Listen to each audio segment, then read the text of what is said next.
사람은 무엇으로 사는가? 레프 톨스토이. 한 구두장이가 아내와 아이들과 함께 어느 농부의 집에 새들어 살고 있었다. 이 구두장이는 자기 집도 땅도 없기 때문에 오로지 구두를 만들고 고치는 품삯만으로 살림을 꾸려나갔다. 더구나 식료품값은 비싸고 품삯은 쌌기 때문에 버는 것은 모두 먹을 것을 사는데 들어갔다. 그에게는 아내와 번갈아 입는 털가죽 외투가 딱 한 벌 있었는데 그것마저도 낡고 해져서 누더기가 되어버렸다. 그래서 그는 2년 전부터 외투를 새로 만들 양가죽을 사야겠다고 마음먹고 있었다. 가을로 접어들자 얼마 되지는 않았지만 그의 손에도 조금의 여유가 생겼다. 그의 아내는 삼루브레 지폐를 보관하고 있었고 그것 외에도 마을 사람들에게 받을 외상값이 5루블 29페이크나 되었다. 그래서 어느 날 구두장이는 아침 일찍부터 마을로 양가죽을 사러 갈 준비를 했다.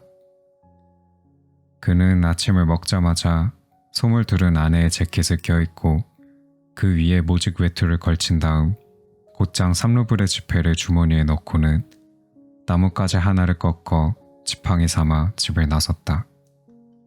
그러면서 속으로 이렇게 생각했다. 빌려준 돈 5루블을 받으면 양가죽을 살 수 있겠지.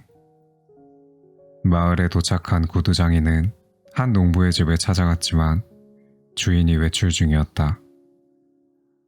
다만 그 아내에게 이번 주 안으로 빌린 돈을 갚겠다는 약속만 받아낸 후 다음 농부의 집으로 향했다. 그러나 그 농부 역시 한 푼도 없다며 장화수선비로 겨우 29페이카를 줄 뿐이었다. 그는 하는 수 없이 양가죽을 외상으로 사려 했지만 가죽 장수는 외상은 절대로 안 된다고 했다. 먼저 돈을 가져와요. 그러면 마음에 드는 것을 줄 테니까. 외상값 받는 일이 얼마나 힘든지 이젠 그런 장사는 안 하려고요. 결국 구두장이는 장화수선비로 29페이카를 받고 어느 농부에게서 낡은 털장화를 수선하는 일을 맡았을 뿐 헛걸음만 치고 만 것이었다. 구두장이는 속이 상해서 29페이카로 몽땅 술을 마셔버리고는 양가죽은 사지도 못한 채 집으로 향했다.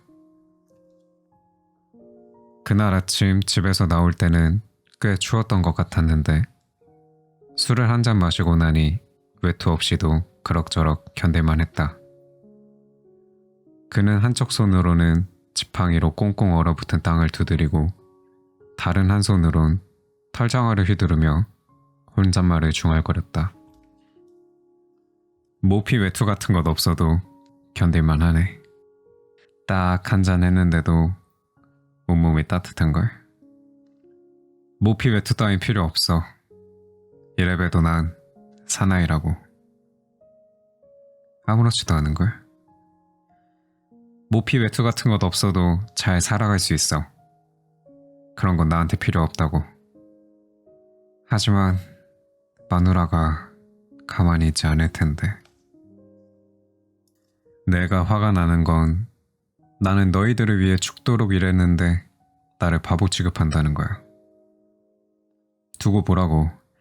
만약 다음에도 돈을 안 가지고 오면 모자를 기어코 빼앗아 버릴 테니까. 그런데 이게 무슨 짓들이야?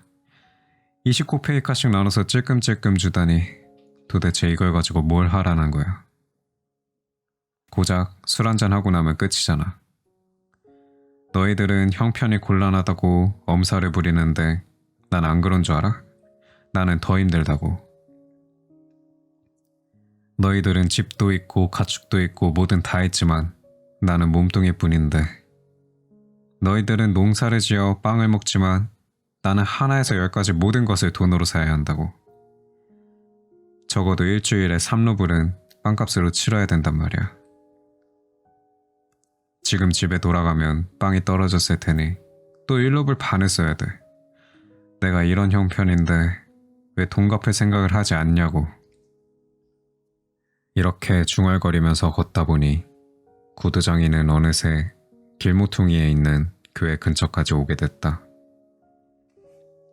그때 교회 뒤쪽에서 뭔가 허연 물체가 어른거리는 것 같았다. 구두장이는 찬찬히 살펴보았지만 이미 어두워졌기 때문에 앞이 보이지 않아 그것이 뭔지 알아볼 수가 없었다. 저쪽에 돌 같은 것은 없었는데 무슨 짐승인가?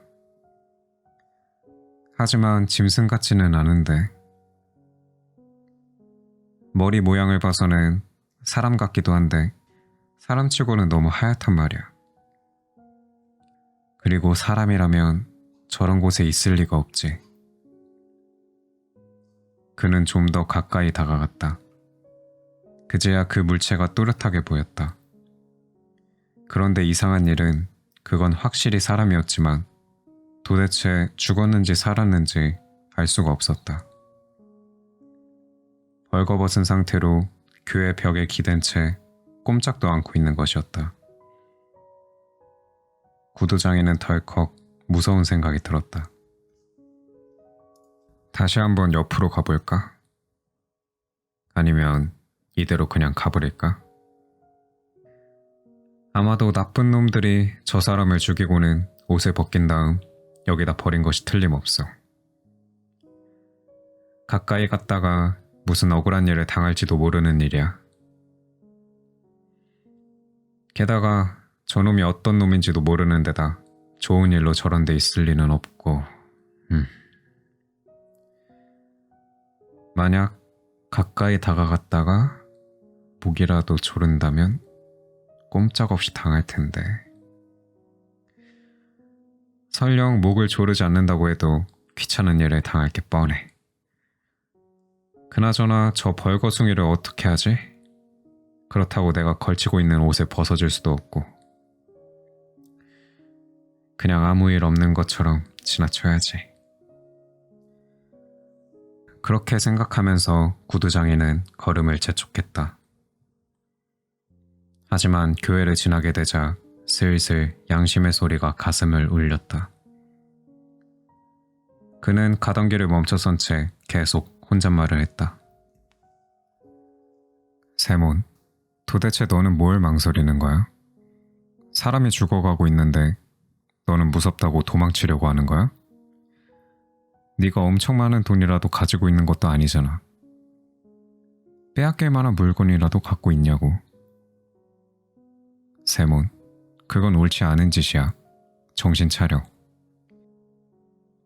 결국 세몬은 발길을 돌려 그 남자가 있는 곳으로 다가갔다. 세몬은 그 남자에게 다가가 자세히 살펴보았다. 그는 건장해 보이는 젊은이로 누군가에게 얻어맞은 흔적 따위는 없었다. 다만 추위에 몸이 꽁꽁 얼어서 몸이 마음대로 움직이지 않는 듯했다. 그는 너무나 지쳤는지 벽에 기댄 채로 멍하니 있었는데 눈도 제대로 뜨지 못하는 것 같았다. 하지만 세몬이 바짝 다가서자 그제야 정신이 난 듯 고개를 들어 세몬을 바라보았다. 세몬은 그와 눈이 마주치는 순간 그 남자에 대한 경계심이 풀리면서 가엾다는 생각이 들었다. 그래서 들고 있던 털장화를 땅에 내려놓고는 허리띠를 풀어 털장화 위에 올려놓은 다음 입고 있던 외투를 급하게 벗었다. 이러고 있다간 큰일 나요. 빨리 이걸 입어요. 세몬은 양팔로 남자를 부축하여 일으켜 세웠다. 자리에서 일어난 남자는 훤칠한 키에다 손과 발이 무척 정갈했고 부드럽고 귀여운 인상이었다. 세몬은 자신의 외투를 입혀주려 했지만 팔이 소매 속으로 잘 들어가지 않았다. 세몬은 청년의 두 팔을 겨우겨우 소매 속에 끼워주고는 옷자락을 이리저리 당겨 앞을 단단히 여민 다음 허리띠를 묶어주었다.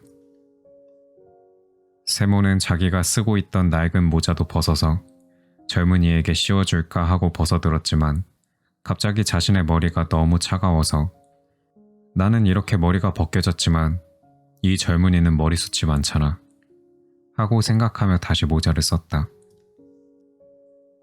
모자보다는 이 젊은이에게 구두를 신겨주는 게 좋겠다.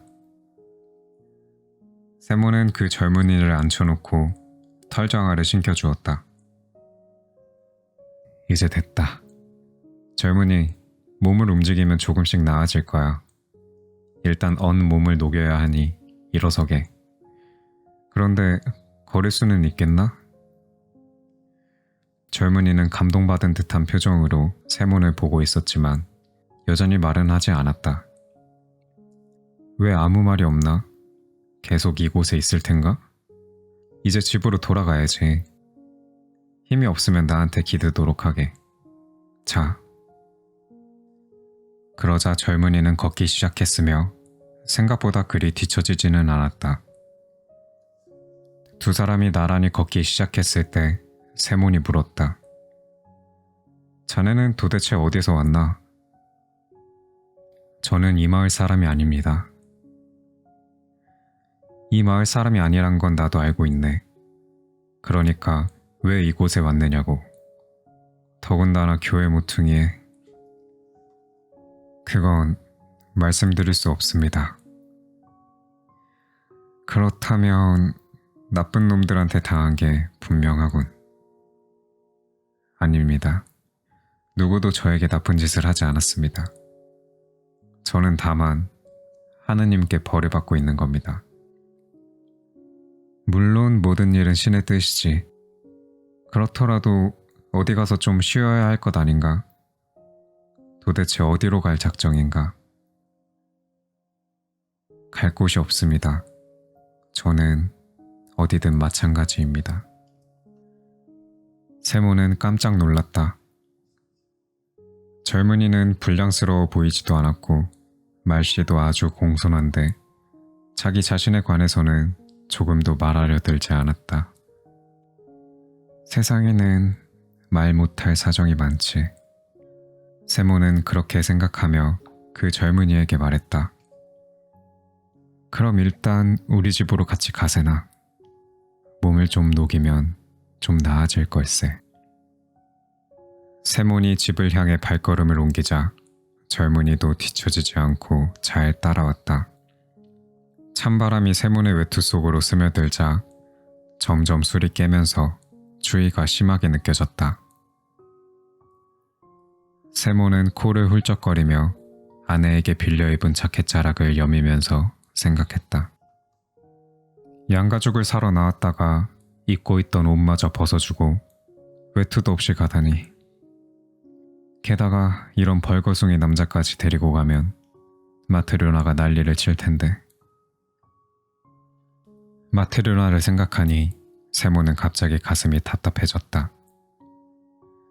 그러나 옆에서 말없이 걷고 있는 젊은이를 돌아보니 처음 그를 발견했을 때 자신을 바라보던 그 눈빛이 떠오르면서 금방 마음이 풀리는 것만 같았다. 세몬의 아내는 일찌감치 집안일을 끝냈다. 그녀는 장작을 패고 물도 길어오고 아이들과 같이 저녁 식사를 마친 다음 생각에 잠겨 있었다. 빵은 언제 구울까? 오늘 저녁? 아니면 내일 아침에? 빵은 아직 큼지막한 걸로 한 덩이가 남아있었다. 세몬이 밖에서 뭔가를 먹고 온다면 저녁은 많이 먹지 않겠지? 그러면 내일 아침은 이 빵으로도 충분할 텐데. 그녀는 빵 몇 조각을 몇 번이나 만지작거리면서 생각했다. 아무래도 빵은 내일 구워야겠어. 얼마 남지 않은 밀가루로 금요일까지 버텨야 되니까. 마트료나는 빵 굽는 일은 그만두기로 하고 남편의 셔츠를 깁기 시작했다. 그녀는 바느질을 하는 동안 남편이 어떤 양가죽을 사올까 생각했다. 가죽 장사에게 속아 넘어가지는 않았겠지? 그이는 워낙 사람이 좋기만 해서 꼬맹이들한테까지도 속아 넘어가니 좀처럼 마음을 놓을 수가 있어야지. 8루블이면 큰 돈인데 그 정도면 무척 좋은 모피 외투를 만들 수 있을 거야. 작년 겨울만 해도 모피 외투가 없어서 엄청 고생했는데 강에 물도 길러가지 못하고 산에도 못 갔잖아. 오늘만 해도 입을 만한 옷은 다 입고 나가버리니 나는 걸칠 것도 없잖아. 그건 그렇고 왜 이렇게 늦는 거야?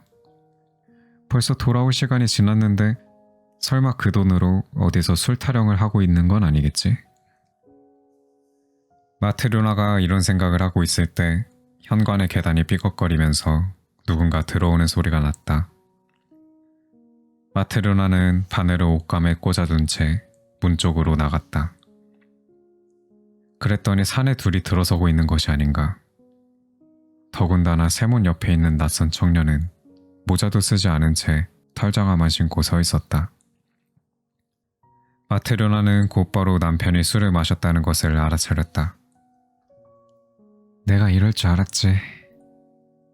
그러면서 남편을 바라보니 남편은 외투도 입지 않은 데다 손에는 아무것도 들지 않고 빈손으로 서 있는 것이었다. 그 모습을 보는 순간 마트료나는 화가 머리 끝까지 치밀어 올랐다. 그 돈으로 전부 술을 마신 게 틀림없어. 분명 이 낯선 건달하고 퍼마시고 그것도 모자라서 여기까지 끌고 온 거야. 그녀는 두 사람을 방으로 들이밀다가 그 낯선 젊은이가 입고 있는 외투가 바로 남편의 외투임을 알아챘다. 게다가 외투 속에는 아무것도 입지 않은 것 같았는데 방에 들어온 젊은이는 우뚝 선 채로 움직이지도 않고 고개도 들지 않았다. 마트료나는 생각했다. 뭔가 나쁜 짓을 저지른 사람이 틀림없어. 저것 봐. 겁을 먹고 있는 표정이잖아. 마트료나는 얼굴을 찌푸린 채로 벽난로 쪽으로 가서 두 사람이 하는 행동을 지켜보았다. 세모는 모자를 벗고 나서야 아내가 화가 나 있음을 알아차렸지만 아무렇지 않은 듯이 태연하게 의자에 걸터 앉으며 말했다. 여보, 왜 그러고 있어? 빨리 식사 준비를 해야지. 마트료나는 아무 대꾸도 하지 않은 채 벽난로 옆에 그대로 서 있었다. 그녀는 남편과 낯선 젊은이를 번갈아 보면서 연신 고개만 갸웃거릴 뿐이었다. 세모는 아내가 일부러 심술을 부리고 있다는 것을 눈치챘지만 일부러 모른 채 하면서 젊은이의 손을 잡으며 말했다. 자, 앉아요. 저녁 식사를 해야지. 그러자 젊은이가 의자에 앉았다. 아직 저녁 준비가 안 된 거야? 마트료나는 더욱 화가 치밀어 올랐다. 안 되긴요. 이미 다 됐어요. 하지만 당신을 위해 준비한 것이 아니에요. 보아하니 당신은 술만 퍼마시다 왔군요. 가죽을 사러 나가서는 낯선 사람에게 입고 간 외투마저 벗어주고 그것도 모자라서 집에까지 끌고 와요? 우리 집엔 주정뱅이들에게 줄 음식 같은 건 없어요. 마트료나, 그만해. 사정도 모르면서 함부로 말하면 안 되지. 그런 말을 하기 전에 어찌된 일이냐고 물어봐야 되는 거 아니야? 세모는 주머니를 뒤져 지폐를 꺼내 아내에게 내밀었다. 돈은 여기 그대로 있어. 그런데 도리포노프한테서는 못 받았어. 내일은 약속을 지키겠다고 하더군. 마트료나는 기가 막혀하며 소리쳤다. 사온다고 하던 양가죽은 사오지도 않고 하나밖에 없는 외투를 낯선 사람에게 입혀가지고 집에까지 데려온 것이 잘했다는 거예요? 그녀는 테이블 위에 있는 지폐를 챙겨들면서도 계속해 투덜거렸다. 저녁 같은 건 없어요. 누가 벌거숭이와 주정뱅이한테 저녁을 주겠어요? 이봐, 마트료나. 말 조심해. 우선 우리 사정부터 들어보라니까. 당신 같은 주정뱅이한테 무슨 말을 들어요? 처음부터 당신 같은 사람하고 결혼하는 게 아니었는데. 어머니가 주신 것들로 모두 술값으로 없애고 이번엔 양가죽 사러 간다고 하고선 그것마저도 다 마셔버렸으니. 세모는 아내에게 술을 마신 건 20코페이카뿐이라는 것과 이 젊은이를 데리고 온 상황을 설명하려 하였으나 마트료나는 좀처럼 들으려 하지 않았다. 그녀가 쉴 새 없이 불평을 쏟아냈기 때문에 세모는 말 한마디 하지 못하고 쩔쩔맸다. 마트료나는 10년도 더 된 이야기까지 끄집어내어 세몬에게 갖은 원망을 퍼부어대다가 마침내는 그의 옷소매까지 잡아 흔들며 몰아붙였다. 내 옷 돌려줘요. 딱 하나밖에 없는 옷인데 그것마저 빼앗아 입다니 참 염치도 좋지. 어서 벗어요. 못난 인간 같으니라고. 이렇게 살 바엔 차라리 죽는 게 낫지. 세모는 옷을 벗기 시작했다. 그러나 그녀가 소매를 세게 당기는 바람에 옷소매가 뜯어지고 말았다. 그러나 마트료나는 아랑곳하지 않고 그걸 빼앗아 입고는 문 쪽으로 달려갔다. 그런데 그대로 나가려고 하던 마트료나가 문득 걸음을 멈춰섰다. 마트료나는 몹시 화가 났지만 그래도 저 낯선 젊은이가 누구인지는 알아야겠다고 생각했던 것이다. 마트료나가 걸음을 멈추며 말했다. 만약 온전한 사람이라면 저렇게 맨발로 벌거벗고 돌아다닐 리가 없잖아요. 저 사람은 속옷도 입지 않고 있어요. 게다가 당신도 마찬가지예요. 만약 나쁜 일을 하지 않았다면 이 젊은이를 데리고 온 이유를 왜 똑바로 말하지 못하는 거예요? 아까부터 내가 말하려 했는데 당신이 좀처럼 말할 틈을 주지 않았잖아. 내가 집으로 돌아오고 있는데 이 사람이 교회 부근에서 벌거벗은 채로 쭈그리고 있더라고. 여름도 아닌데 다 벗은 채로 벌벌 떨고 있더란 말이야. 하느님께서 도우신 거지. 내가 마침 그 옆을 지나갔기에 망정이지. 그렇지 않았으면 이 사람은 벌써 얼어 죽었을 거야. 살다 보면 누구라도 언제 무슨 일을 당할지 알 수 없는 거 아니오? 마트료나, 그러니 마음을 좀 가라앉히고 이 사람 처지를 한번 생각해보라고. 마트료나는 욕이라도 퍼부으려 했지만 낯선 젊은이를 다시 쳐다보는 순간 그만 말문이 막히고 말았다. 젊은이는 꼼짝도 하지 않은 채 의자 끝에 앉아 있었다.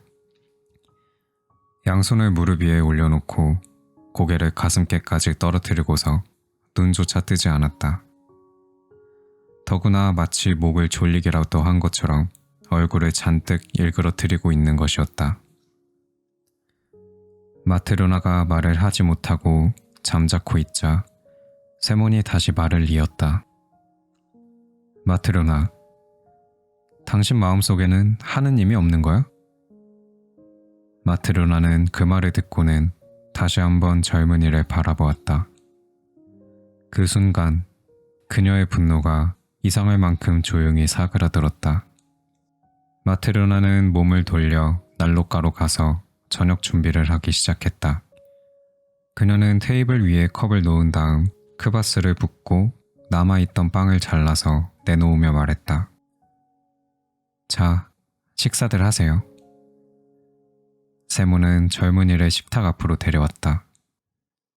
자, 좀 더 옆으로 당겨 앉게. 세모는 빵을 잘라서 잘게 뜯은 후 먹기 시작했다. 마트료나는 테이블 끝쪽에 앉아서 턱을 괜 채 낯선 젊은이를 쳐다보았다. 마트료나는 자기도 모르게 그 젊은이가 가엾다는 생각이 들면서 그를 돌봐주고 싶은 마음이 생겼다. 그때 갑자기 젊은이의 표정이 밝게 변하더니 찡그렸던 얼굴을 펴고 그녀 쪽으로 눈길을 돌리며 부드러운 웃음을 지었다.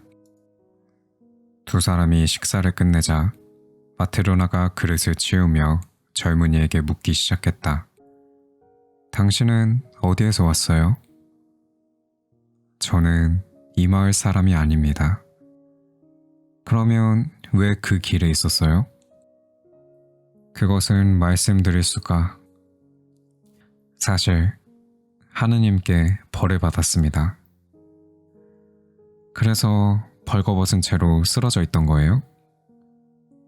네. 벌거벗은 채로 쓰러져 얼어 죽을 뻔했지요. 세몬이 그 모습을 발견하고 가엾게 여긴 나머지 자신이 입고 있던 옷을 벗어서 제게 입혀주고 털장화를 신겨 여기까지 데리고 온 겁니다. 그리고 여기에 오니 아주머님이 또 먹을 것과 마실 것을 주시면서 가엾게 여겨주셨습니다. 두 분께는 하느님의 은총이 늘 함께 하실 겁니다. 마트로나는 자리에서 일어나 조금 전에 바느질을 하고 있던 세몬의 낡은 셔츠를 가져다가 낯선 젊은이에게 준 다음 바지까지 찾아서 건네주었다. 자요. 보아하니 내의도 입지 않은 것 같군요. 이걸 입고 아무데나 마음 편한 곳에서 주무세요. 침대 위든 난로 옆이든. 젊은이는 외투를 벗고 셔츠를 입은 다음 침대에 누웠다. 마트로나는 불을 끄고 외투를 집어 남편 곁으로 갔다. 그리고는 외투자락으로 몸을 감고 누웠지만 낯선 젊은이의 일이 머릿속에서 영 떠나질 않아 쉽게 잠이 오지 않았다. 그가 한 덩이밖에 없던 마지막 빵을 먹어버렸기 때문에 당장 내일 아침에 먹을 빵이 없다는 것과 셔츠와 바지까지 줘버린 일들을 떠올리니 난감한 기분도 들었다. 하지만 젊은이가 부드럽게 웃던 모습을 생각하니 마음이 한결 밝아졌다. 마트로나는 한참 동안 잠을 이루지 못했다. 세몬도 쉽게 잠들지 못하는 듯 연신 외투자락을 자기 쪽으로 끌어당기곤 했다. 세몬, 조금 전에 남은 빵을 다 먹어버렸는데 내일 먹을 것을 구워놓지 못했어요. 이걸 어떻게 해야 할지. 마라년에 가서라도 좀 꺼올까요? 그래도 되고. 설마 굶기야 하겠어? 마트로나는 가만히 누워 이런저런 생각에 잠겨 있었다. 그런데 나쁜 사람 같지는 않은데 저 사람은 왜 자신의 신분을 밝히지 않는 걸까요? 글쎄, 말 못할 무슨 사정이 있겠지. 세몬, 응? 우리 같이 어려운 처지에 있는 사람도 남에게 뭔가 도움을 주는데 왜 우리를 도와주는 사람은 없는 걸까요? 그런 생각을 해서 뭘 하겠어? 세모는 뭐라 말해야 좋을지 몰라서 그렇게 말을 하고는 돌아 누워서 잠을 청했다. 이튿날 아침, 세몬이 눈을 떴을 때 아이들은 아직도 자고 있었다. 마트로나는 옆집으로 빵을 꾸러 갔다. 젊은이는 이미 일어나 낡은 셔츠와 바지를 입은 채 의자에 앉아 천장만 바라보고 있었다. 그의 모습은 어제보다 한결 밝아 보였다. 여보게, 젊은이. 비어있는 배는 먹을 것을 원하고 벌거벗은 몸은 입을 것을 원하네. 그러니 일을 해서 벌어야 하지 않겠나? 그런데 자네는 무슨 일을 할 줄 아나? 저는 아무 일도 할 줄 모릅니다. 세모는 깜짝 놀라며 이렇게 말했다. 사람은 마음만 먹으면 무슨 일이라도 할 수 있네. 뭐든 배우려고 노력만 하면 말이야. 네, 모두들 일을 하시니까 저도 하겠습니다. 자네 이름은 뭔가? 미하일입니다.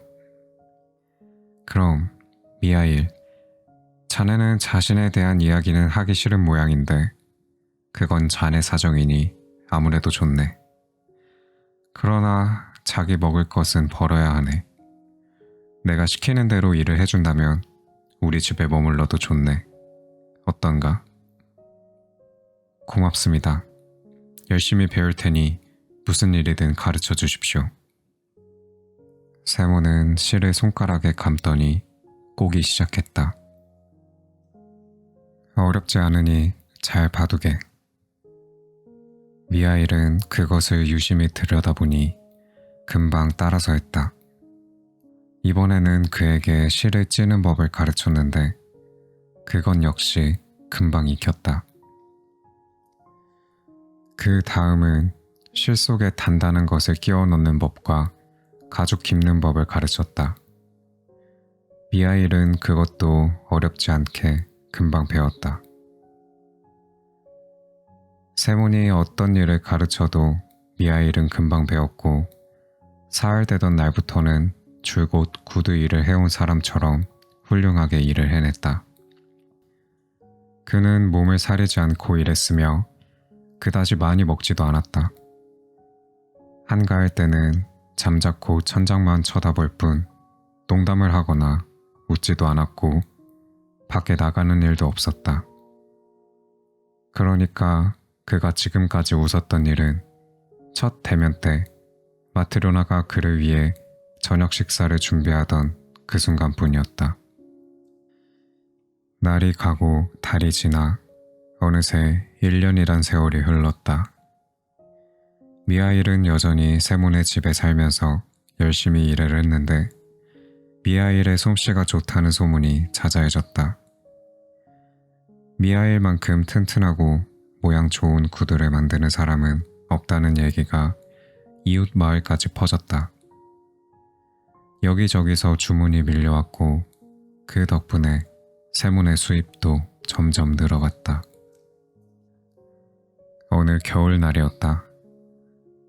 세몬이 미하일과 함께 일을 하고 있는데 삼두마차가 방울 소리를 내며 달려오는 소리가 요란하게 들려왔다. 두 사람이 창문으로 내다보니 그 마차가 세몬의 집 앞에서 멈추었고 젊은 남자가 마부석에서 뛰어내려 마차 문을 열어주었다. 그러자 마차 안에서 모피 외투를 걸친 점잖은 신사 한 분이 내렸다. 신사가 세몬의 집 계단으로 올라오자 마트료나가 뛰어나가 문을 열어주었다. 신사는 몸을 굽히고 세몬의 집으로 들어와 다시 허리를 폈는데 머리가 거의 천장에 닿을 정도로 키가 컸고 몸집도 방을 가득 채울 정도로 건장했다. 세몬은 일어나서 인사를 했는데 신사의 거대한 몸집을 보고는 놀라서 입을 다물지 못했다. 여태껏 그렇게 큰 사람을 본 적이 없었기 때문이다. 세몬은 키가 크고 호리호리한 체격이었고 미하일은 마른 편이었다. 게다가 마트료나는 삐쩍 마른 나뭇가지와 다를 바 없었기에 그 신사는 마치 다른 세계에 온 사람처럼 느껴질 지경이었다. 신사의 얼굴은 붉으스름하고 윤이 났으며 목은 황소처럼 굵은 데다 몸 전체가 마치 무쇠로 만든 것처럼 단단해 보였다. 신사는 크게 한번 숨을 내쉬더니 외투를 벗고 의자에 앉았다. 이봐, 페치카, 그걸 이리 갖고 와. 하인이 달려나가서 무슨 꾸러미 하나를 가져왔다. 신사가 그것을 받아서 테이블 위에 놓으며 풀으라고 말하자 하인이 꾸러미를 풀었다. 그것은 가죽이었다. 신사는 그 가죽을 가리키며 세몬에게 말했다. 이봐, 주인, 이게 무슨 가죽인지 알고 있나? 네, 알다 마다요. 이봐, 정말 이게 무슨 가죽인지 안단 말이야? 세몬이 가죽을 만져보며 말했다. 네, 매우 훌륭한 가죽입니다. 매우 훌륭한 가죽입니다. 이런 모자라긴. 당신 같은 사람이 이런 고급 가죽을 언제 구경이나 해봤겠어? 이건 독일산인데 자그마치 20루블이나 주고 샀다네. 세모는 겁먹은 표정으로 대답했다. 저 같은 놈이 감히 구경이나 했겠습니까? 그렇겠지. 그러면 이 가죽으로 내 발에 꼭 맞는 장화를 만들 수 있겠나? 물론이죠. 만들 수 있습니다. 신사는 갑자기 큰 소리로 호통치듯 말했다. 누가 이 가게 주인인가? 세몬이 앞으로 나서며 말했다. 네, 제가 주인입니다, 손님. 그러자 신사는 자기 하인에게 큰 소리로 명령했다. 만들 수 있다고?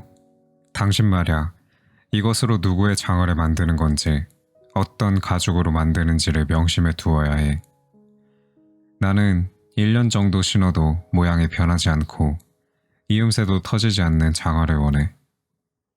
그러니까 자신 있으면 맡아서 가죽을 재단하게.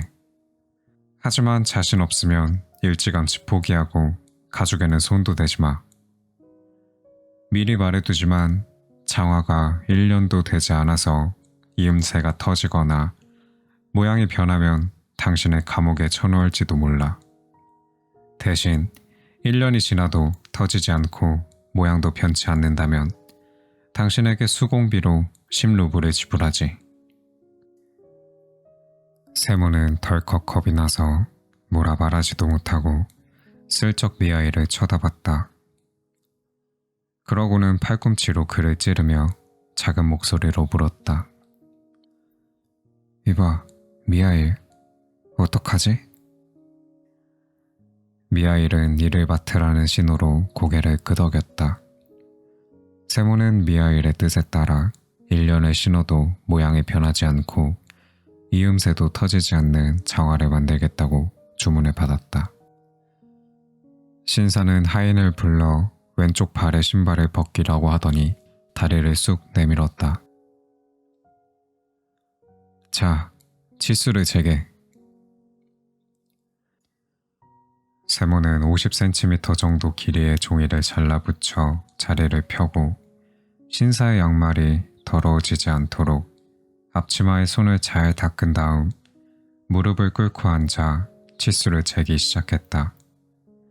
세모는 먼저 발바닥을 재고 발등을 잰 다음 종아리를 재려고 했으나 그 종이로는 어림도 없었다. 신사의 종아리가 통나무만큼이나 굵었기 때문이다. 정신 차려. 종아리가 꽉 끼지 않게 하란 말이야. 세모는 다른 종이를 이어붙였다. 신사는 의젓하게 앉은 채로 양말 속의 발가락을 꼼지락거리며 주위를 둘러보았다. 그러다가 미아이를 보았다. 저 사람은 누군가? 저희 집 직공인데 솜씨가 아주 훌륭합니다. 손님의 장화도 저 사람이 만들 것입니다. 그럼 자네도 똑똑히 알아두라고. 1년 동안 신어도 끄떡없는 장화를 만들어야 해. 세몬도 미아일을 돌아보았다. 그런데 미아일은 신사는 쳐다도 보지 않고 뒤쪽 구석을 뚫어지게 응시하고 있었다. 마치 그곳에 누군가가 있어 유심히 살피고 있는 것 같은 표정이었다. 미아일은 그런 모습으로 한참 동안이나 있더니만 갑자기 싱긋하고 미소를 지으며 화난 표정을 지었다. 이런 바보 같은 놈 보게. 도대체 뭘 보고 싱글거리는 거야? 정신 차려서 기한 내에 틀림없이 만들 생각은 하지 않고. 그러자 미아일이 말했다. 네, 기한 내에 틀림없이 만들어 놓겠습니다. 그래야지. 신사는 구두를 신고 모피 외투를 걸친 다음 문 쪽으로 걸음을 옮겼다. 그런데 몸을 구부려야 되는 것을 깜빡 잊고는 심하다 싶을 정도로 세게 이마를 부딪혔다. 신사는 버럭 화를 내며 분통을 터뜨리더니 이마를 문지르며 마차를 타고 가버렸다. 신사가 탄 마차가 사라지자 세몬이 말했다. 정말 대단한 어른이야. 큰 망치로 맞아도 끄떡없을 것 같아. 조금 전에 그렇게 세게 부딪혔는데도 별로 아파하지 않는 것 같던데. 그러자 마트로나도 말했다. 잘 먹고 잘 사는 사람들은 체격이 좋지 않을 수가 없죠. 저렇게 건장한 사람은 저승사자도 함부로 다가오지 못할걸요? 세몬이 미하일에게 말했다. 일을 맡긴 했지만 까딱 잘못하면 감옥행이니 걱정이야. 가죽은 비싸고 손님의 성질은 불같으니 실수하면 안 될 텐데. 이봐, 미하일. 자네가 눈도 밝고 솜씨도 좋으니 여기 이 칠수대로 재단을 하게나. 그동안 나는 겉가죽을 꿰맬 테니. 미하일은 세몬이 시키는 대로 신사가 가져온 가죽을 펼쳐놓고는 가위를 들어 재단을 시작했다. 미하일이 재단하는 모습을 옆에서 지켜보고 있던 마트로나는 그의 행동을 보고는 깜짝 놀랐다. 그녀도 그동안 구두 만드는 일을 많이 보아왔기 때문에 재단에 대해서는 어느 정도 알고 있는데 미하일은 신사가 주문한 장화 모양과는 전혀 다르게 재단을 하고 있는 것 아닌가. 마트로나는 뭐라고 한마디 하려다가 속으로 생각했다. 내가 그분의 장화를 어떻게 지을지에 대해 잘못 알아들었는지도 몰라. 아무래도 미하일이 나보다는 잘 알고 있을 테니 괜한 참견은 하지 않는 게 좋겠어. 미하일은 재단을 끝내놓고는 실로 꿰매기 시작했다. 그러나 장화를 만들 때는 두 겹실이 아니라 슬리퍼를 꿰맬 때 사용하는 한 겹실을 사용하는 것이었다. 마트로나는 그것을 보고 다시 한번 놀랐지만 역시 아무 말도 하지 않고 지켜보기만 했다. 미하일은 주변은 아랑곳하지 않고 열심히 가죽을 꿰매고 있었다. 그러는 동안 점심때가 되어 세몬이 자리에서 일어나며 보니 그 신사의 가죽으로 만든 한 켤레의 슬리퍼가 미하일 곁에 놓여 있는 것 아닌가. 세몬은 너무나 놀란 나머지 소리를 지를 뻔했지만 간신히 참아 눌렀다.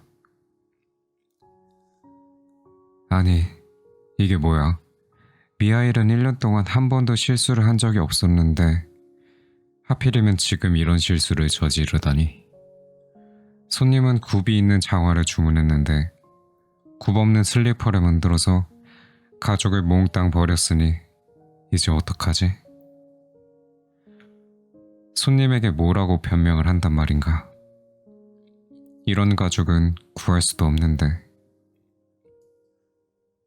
세몬은 화를 꾹꾹 참아가며 미하일에게 물어봤다. 이보게 미하일, 대체 어찌된 일인가? 나를 죽일 작정인가?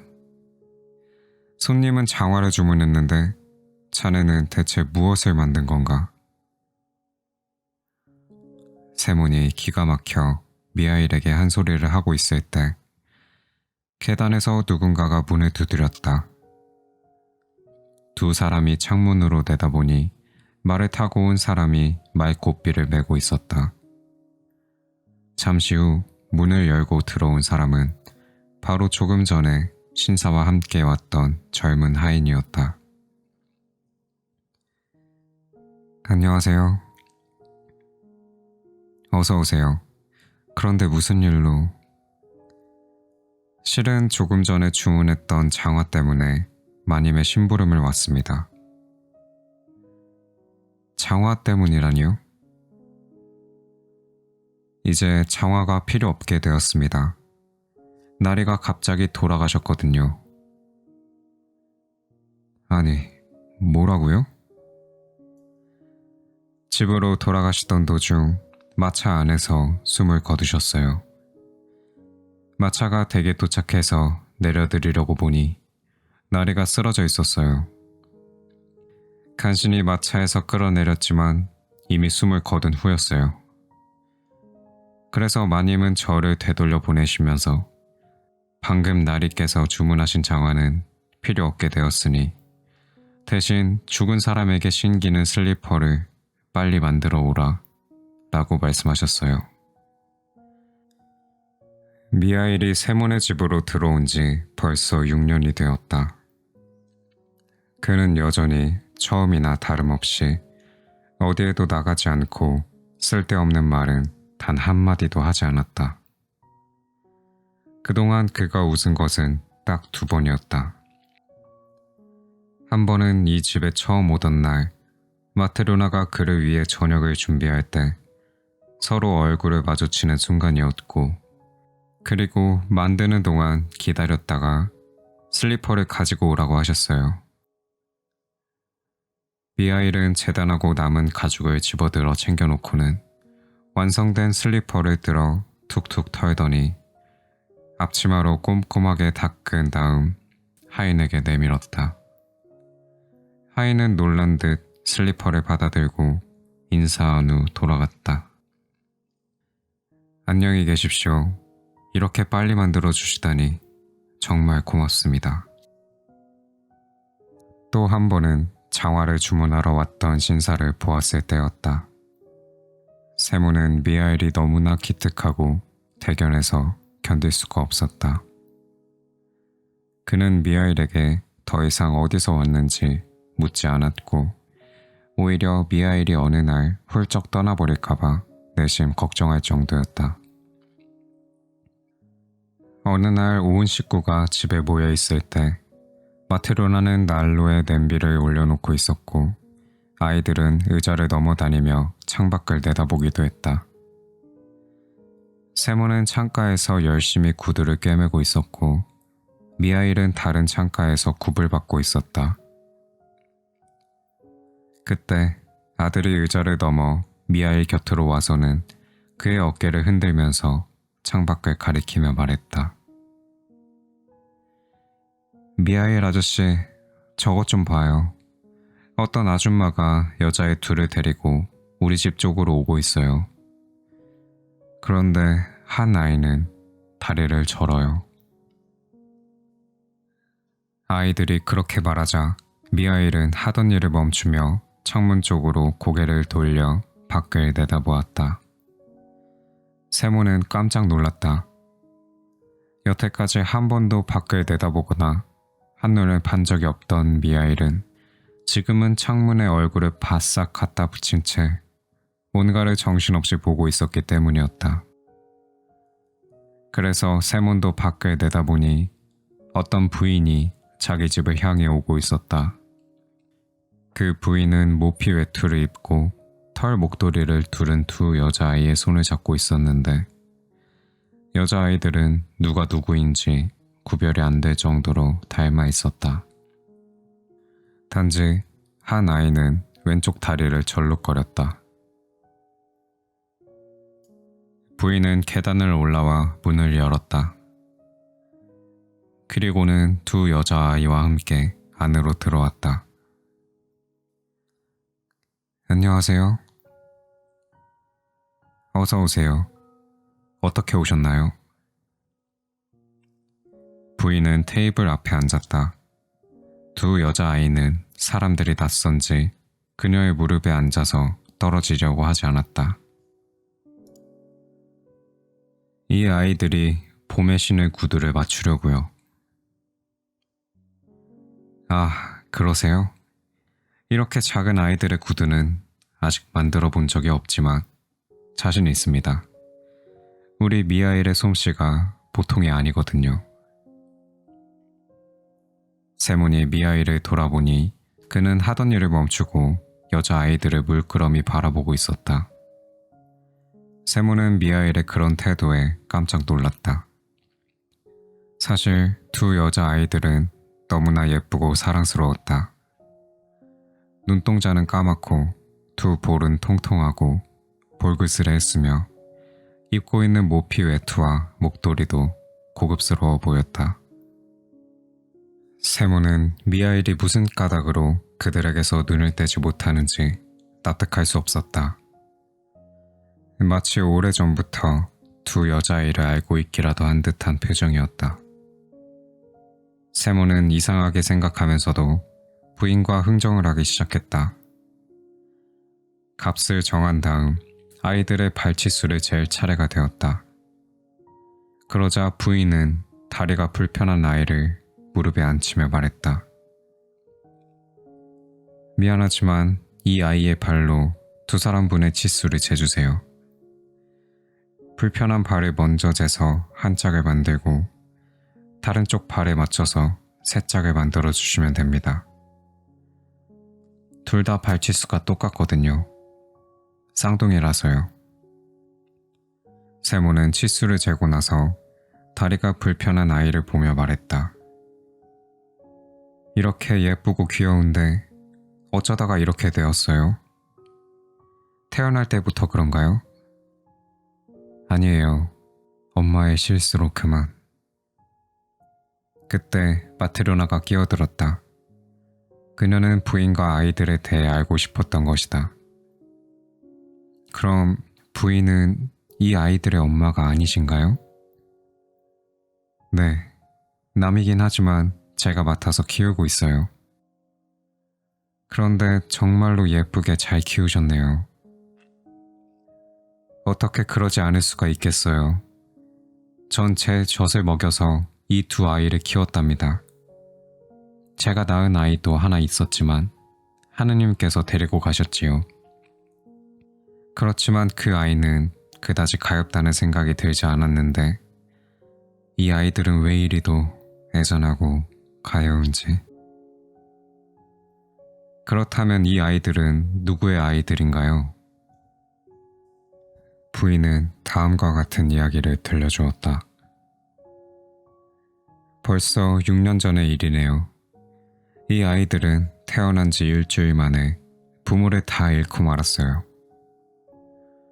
아버지는 아이들이 태어나기 사흘 전에 세상을 떠났고 어머니는 아이들을 낳은 후 하루도 못 넘기고 눈을 감았어요.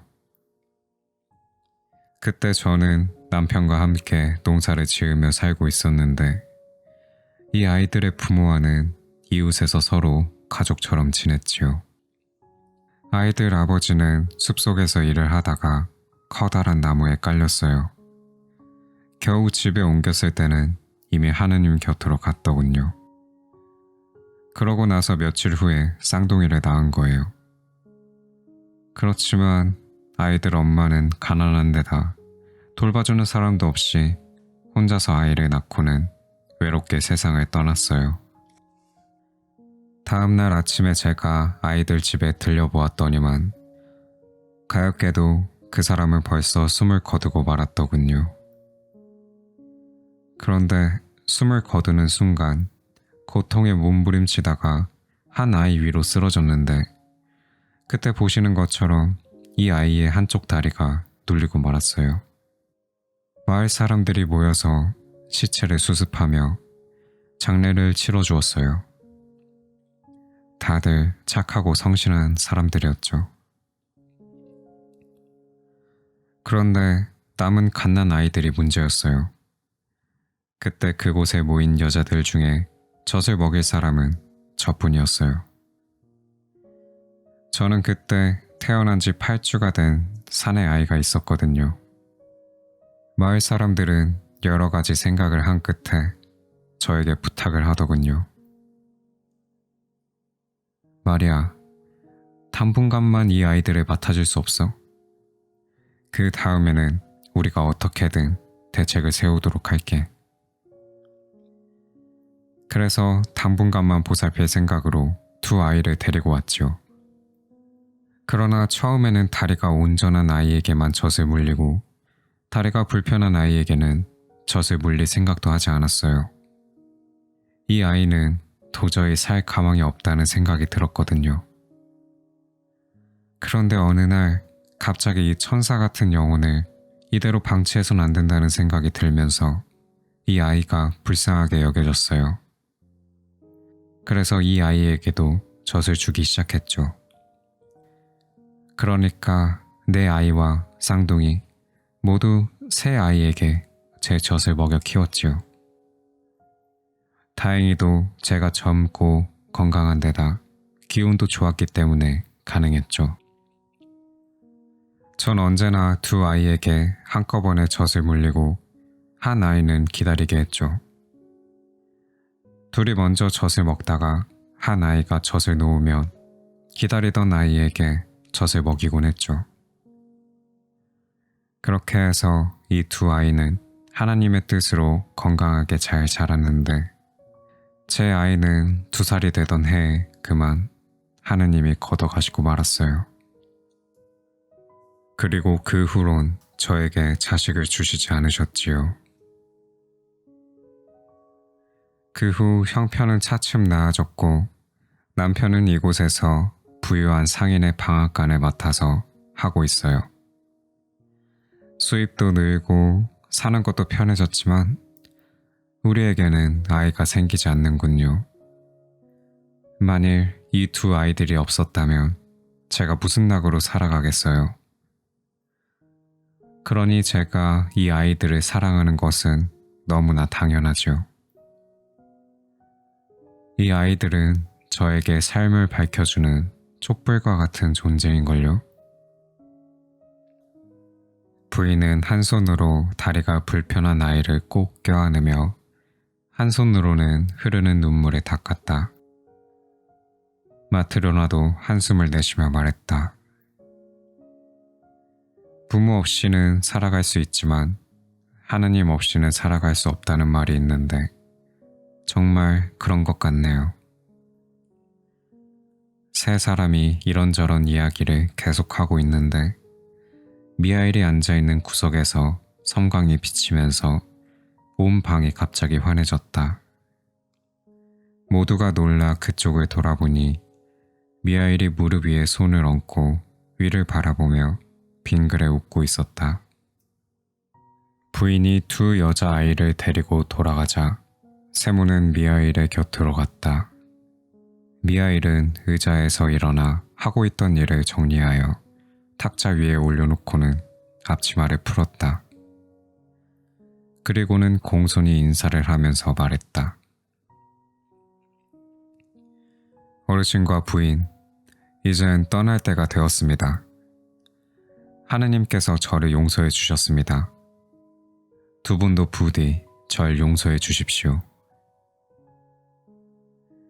두 사람이 미하일을 바라보고 있는데 갑자기 미하일의 몸에서 후광이 비쳤다.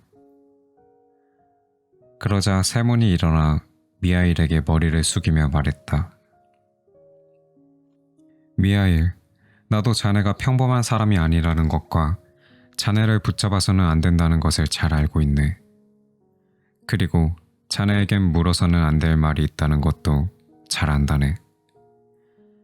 하지만 이것만은 꼭 알고 싶네. 내가 자네를 만나 처음 우리 집으로 왔을 때 자네의 표정은 참으로 어두웠네. 그런데 아내가 저녁을 준비하기 시작하자 자네는 부드럽게 웃으며 밝은 표정을 지었네. 그 이후로는 밝은 얼굴을 볼 수 없었지. 그 후에 한 손님이 장화를 주문했을 때 그때도 자네는 웃으면서 밝은 표정을 지었네. 그리고 이번에 저 부인이 여자아이들을 데리고 오자 마찬가지로 환하게 웃더군. 그리고 자네의 온몸에서 밝은 빛이 비쳤네. 미하일, 어째서 자네의 몸에서 밝은 빛이 나며 왜 자네는 3번 빙긋 웃었는지 그 이유를 말해주게나. 그러자 미하일이 말했다. 네, 저는 그동안 하나님의 벌을 받고 있었습니다. 그런데 제 몸에서 밝은 빛이 나오는 것은 제가 지은 죄를 하나님이 용서해 주셨기 때문입니다. 또 제가 3번 웃었던 것은 제가 하느님이 말씀하신 세 가지 진리를 깨달았기 때문입니다. 한 말씀은 아주머니께서 저를 가엾게 여기시고 저를 보살펴 줄 마음이 생겼을 때 깨달았습니다. 그래서 웃은 겁니다. 또 한 말씀은 부유한 손님께서 정화를 주문하러 왔을 때 알았습니다. 그래서 두 번째로 웃었습니다. 그리고 지금 저 두 아이들을 봤을 때 마지막 세 번째 말씀을 깨달았습니다. 그래서 세 번째로 웃었던 겁니다. 이 말을 듣고 세몬이 물었다. 미하일, 그렇다면 자네는 무슨 일로 하느님께 벌을 받은 건가? 하느님의 말씀이라는 것이 도대체 무엇인지 가르쳐주지 않겠나? 그러자 미하일이 대답했다. 하느님께서 제게 벌을 주신 것은 제가 하느님의 말씀을 거역했기 때문입니다. 저는 천사였습니다. 하느님은 제게 한 여인의 영혼을 거두어 오라는 분부를 내리셨습니다. 그래서 인간 세상으로 내려왔는데 그 여인은 아파서 누워 있었습니다. 그리고 방금 봤던 쌍둥이 딸을 낳았던 것입니다. 두 아기가 엄마 곁에서 꼼지락거리고 있었는데 엄마에게는 이미 젖을 줄 힘조차 남아있지 않았습니다. 저를 본 그 여인은 하느님이 자신의 영혼을 불러들이기 위해 사자를 보낸 것을 알고 슬프게 흐느끼며 이렇게 애원했습니다. 천사님, 제 남편이 숲속에서 혼자 일하다가 나무에 깔려 죽어 장례를 치른 지 얼마 되지도 않아요. 제겐 형제 자매도 친척 어른도 계시질 않아요. 그러니 제발 절 데려가지 마시고 이 아이들을 키울 수 있게 해주세요. 저 없이는 아이들이 살 수 없어요. 그래서 저는 여인의 말을 듣고 한 아기에게는 어머니의 젖을 물려주고 다른 아기는 엄마 품에 안겨준 다음 하늘나라로 돌아갔습니다. 그리고 하느님께 이렇게 말씀드렸습니다. 저는 방금 두 아이를 낳은 여인의 영혼을 거둬올 수 없었습니다. 아버지는 나무에 깔려 목숨을 잃었고 엄마는 아이들을 방금 낳고 기진맥진한 채 제발 자기 영혼을 거두지 말아달라고 애원했습니다. 이 아이들을 키울 수 있게 해달라고 말입니다. 엄마 없이는 아이들이 살 수 없다고 했습니다. 그래서 저는 그 여인의 영혼을 거둬오지 못했습니다. 그러자 하느님께서 이렇게 말씀하셨습니다. 지금 곧 내려가 그 여인의 영혼을 거두어라. 그러면 세 가지 말의 뜻을 알 수 있을 게다. 사람의 마음속에 무엇이 있는가? 사람에게 허락되지 않은 것은 무엇인가? 사람은 무엇으로 사는가? 이 세 가지 말의 뜻을 알 수 있을 것이다. 그리하여 그 세 가지를 깨달은 날에 하늘로 돌아오너라. 그래서 저는 다시 지상으로 내려와 그 여인의 영혼을 거두어 갔습니다. 아이는 엄마의 품에서 떨어져 있었습니다.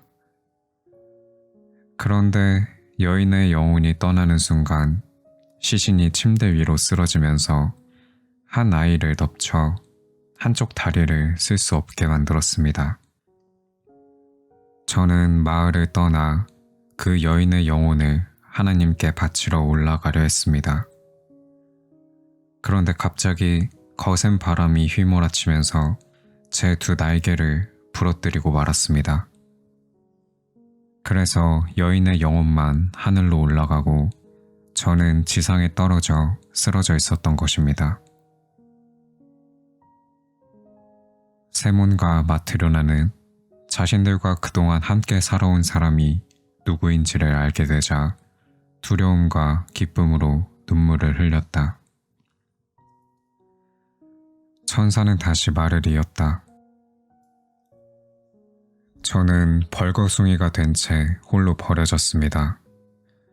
그때까지 전 인간의 생활의 괴로움도 모르고 추위와 배고픔도 몰랐습니다. 그때 문득 들판 가운데에 하느님을 섬기는 교회가 서 있는 것을 보고 그곳으로 가 몸을 피하려고 했습니다. 그런데 교회 문이 잠겨 있어서 안으로 들어가지 못하고 바람을 피해 교회 뒤쪽에 앉아 있었던 겁니다. 하지만 날이 점점 저물어 가면서 배고픔은 더욱 심해졌고 몸이 얼어붙어 완전히 실신해 있었습니다. 그때 문득 사람의 발소리가 들려와서 바라보니 한 남자가 손에 털장아를 든 채 뭔가 혼잣말을 하면서 걸어오고 있었습니다. 그때 저는 인간이 되어서 언젠가는 죽어야 할 인간의 얼굴을 처음으로 본 것입니다. 순간 무섭고 두려워서 얼굴을 돌리고 말았습니다. 그런데 가만히 듣고 있자니 그 남자는 이 추운 겨울을 어떻게 날 건지, 어떻게 처자식을 먹여 살릴 것인지 등을 걱정하고 있었습니다. 그때 저는 이런 생각을 했습니다. 나는 허기와 추위로 죽을 것만 같다. 그런데 지금 자기와 아내가 입을 모피 외투와 가족들이 먹을 빵을 걱정하는 사람이 걸어오고 있다. 저 사람은 나를 도와줄 능력이 없을 것이다. 그러자 그 사람은 저를 보고는 이마를 찡그리더니 아까보다 더 무서운 얼굴을 하고는 제 옆을 그대로 지나쳤습니다. 전 무척 실망했습니다. 그런데 다시 발소리가 나더니 그 사람이 되돌아오는 것 아닙니까? 전 뒤돌아봤지만 조금 전에 그 사람이 아닌 것 같았습니다. 조금 전에 그 사람은 죽을 상을 하고 있었는데 이 사람의 얼굴은 무척 밝았고 생기가 돌았기 때문입니다. 전 그 사람의 얼굴에서 자애로운 하나님의 모습을 보았습니다. 그 사람은 제 옆으로 와서 저에게 옷을 입혀주고 자기 집으로 데려갔습니다. 그의 집에 도착하니 한 여인이 뭔가 잔뜩 화가 나서 투덜거리기 시작했습니다. 그 여인은 조금 전에 그 남자보다 더 무서운 얼굴을 하고 있었습니다. 여인의 입에서는 도끼가 뿜어져 나와 죽음의 입김 때문에 숨을 쉴 수가 없었습니다. 그 여인은 저를 추운 밖으로 내쫓으려 했습니다. 만일 그대로 저를 내쫓았다면 그 여인은 죽었을 겁니다. 나는 그것을 알고 있었습니다. 그때 갑자기 여인의 남편이 하느님에 대한 이야기를 꺼내자 금세 여인의 태도가 바뀌었습니다. 그리고 저희들에게 저녁을 차려주었는데 그때 저를 쳐다보는 여인의 얼굴에는 이미 죽음의 그림자가 사라지고 밝음만이 가득했습니다.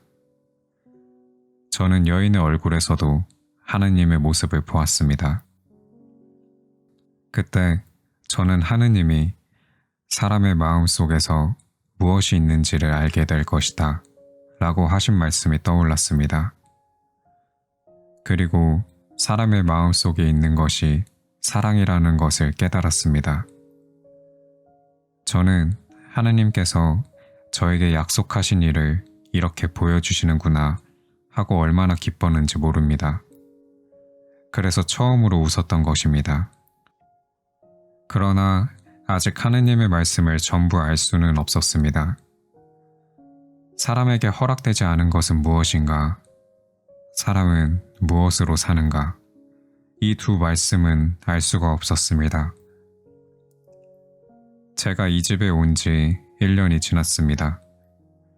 그러던 어느 날 어떤 신사가 와서 1년 동안 모양도 변하지 않고 이음새도 터지지 않는 장화를 만들어 달라고 주문했습니다.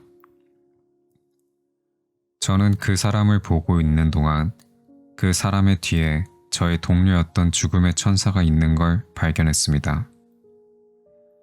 저 말고는 누구도 그 천사를 볼 수 없지만 저는 그를 알고 있었기에 그날 해가 지기 전에 그 신사의 영혼이 거두어지리라는 것을 알았습니다. 그래서 저는 생각했습니다. 이 사람은 1년을 신어도 변하지 않는 장화를 주문하고 있지만 자신이 오늘 저녁에 세상을 떠나는 것은 모르고 있다. 그래서 하느님의 두 번째 말씀인 사람에게 허락되지 않은 것이 무엇인지를 알게 될 거다 라고 하신 말씀을 떠올렸습니다. 사람의 마음속에 있는 것이 무엇인지는 이미 알았습니다. 그리고 인간에게 주어져 있지 않은 것이 무엇인지도 알게 된 것입니다. 인간에게는 자신의 육체를 위해 없어서는 안 될 것이 무엇인가를 아는 지혜가 주어져 있지 않았던 것입니다. 그래서 저는 두 번째로 웃었습니다. 동료였던 천사를 만난 것도 반가웠지만 하느님께서 두 번째 말씀을 계시한 것이 기뻤기 때문입니다. 하지만 그래도 저는 전부를 깨닫지 못하고 있었습니다. 아직 사람은 무엇으로 사는가를 깨닫지 못했습니다. 정말이지 저는 계속해서 여러분의 신세를 지면서 하느님께서 주신 마지막 말씀의 의미를 깨닫게 해주실 때를 기다렸습니다. 그리고 6년이 되었습니다. 그리고 오늘 쌍둥이인 두 여자아이가 한 부인과 함께 이곳에 온 것입니다. 저는 이 아이들이 죽지 않고 무사히 살아있다는 것을 알게 되었습니다. 그 아이들을 보며 저는 생각했습니다. 그 아이들의 어머니가 살려달라고 부탁했을 때 저는 부모 없이는 아이들이 살 수 없다고 생각했습니다. 하지만 다른 사람의 젖을 먹고도 이렇게 잘 자라지 않았는가? 그리고 그 아이들을 키워준 부인이 이 아이들 때문에 감동의 눈물을 흘렸을 때 살아계신 하느님의 모습을 발견했고 사람은 무엇으로 사는지를 깨달았습니다. 저는 하느님께서 마지막 깨달음을 주시고 저를 용서하셨다는 것을 알았기에 세 번째로 웃었던 것입니다. 그러는 동안 천사의 몸은 빛으로 둘러싸여 똑바로 쳐다볼 수조차 없었다. 천사는 점점 소리를 크게 내며 이야기했다. 그 소리는 그가 말하는 것이 아니라 마치 하늘에서 울려 나오는 소리 같았다. 천사는 이렇게 말했다. 나는 모든 인간들이 오로지 자신만을 생각하고 살펴야만 살 수 있는 것이 아니라 사랑에 의해 살아간다는 것을 알게 되었다. 아이들을 낳고 죽어가던 그 어머니에게는 아이들이 살아가는데 무엇이 필요한가를 아는 것이 허락되지 않았다. 또 그 부유한 손님은 자기 자신에게 무엇이 필요한가를 알지 못했다. 사실 어떤 사람일지라도 자신에게 필요한 것이 살아서 신을 장화인지 아니면 죽어서 신을 슬리퍼인지 그것을 아는 것은 허락되지 않았다. 내가 인간이 되고 나서도 살아갈 수 있었던 것은 스스로가 내 일을 걱정하고 해결했기 때문이 아니다.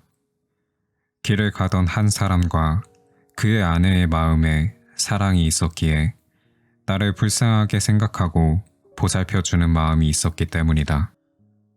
또한 두 고아가 잘 자랄 수 있었던 것도 한 여인의 진실한 사랑이 있어 그들을 가엾게 여기고 사랑해 주었기 때문이다.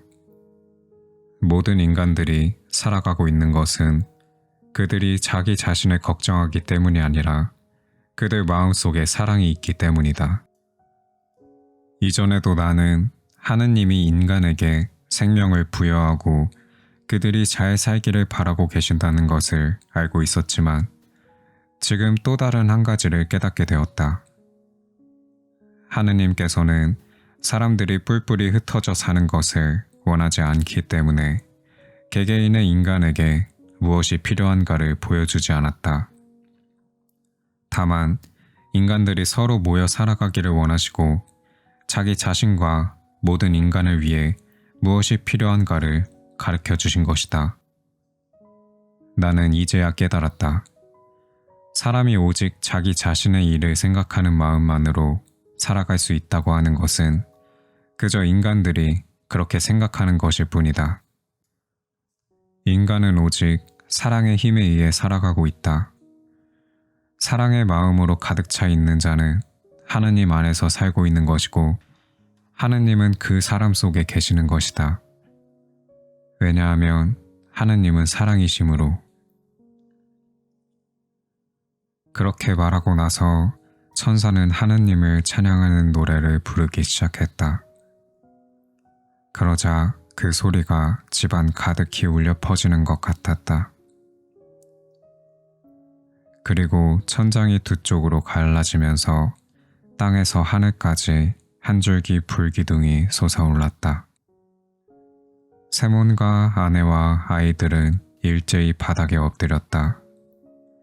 그러자 순식간에 미하일의 등에 날개가 활짝 펼쳐지더니 하늘로 날아 올라갔다. 잠시 후 세몬이 정신을 차렸을 때는 집은 예전과 다름없었고 집 안에는 가족들 외에는 아무도 없었다.